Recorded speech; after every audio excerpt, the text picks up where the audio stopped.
Well, sagutin natin yan mga kaday. Dahil ang pagpapasting ay hindi nakakagutom. Kasi sa aming mga Islam at sa aming mga Muslim, salitang fasting at Ramadan ay siyang pagkain mo sa iyong pag-aayuno. Bagamat nakakaramdam ka rin ng pagkalam ng sikmura, pero hindi ito sa normal na araw na hindi ka kumain, na talagang magugutom ka.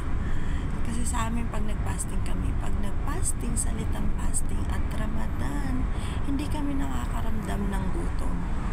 Kasi yung pag-aayuno ay isang pagkain naming mga Muslim para sa pagdudusa. Kaya sa mga nagtatanong dyan, hindi po nakakagutom ang pagpapasting. Kaya mag-Islam ka na rin, mag-convert to Islam ka para maranasan mo rin kung paano ang feelings ng pagpapasting. Yun lang. At sa mga marami nagtatanong din sa akin, nawi Muslim ba yan dyan? Hindi naman siya nag-hijab. Well, oo. Hindi ako nag-hijab. Pero nagpapasting ako every Ramadan. At isa pa, nagsasala din ako.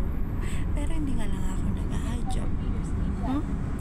So, yes, nasa akin naman yun, guys. Kung hindi ako mag-hijab. Yun lang.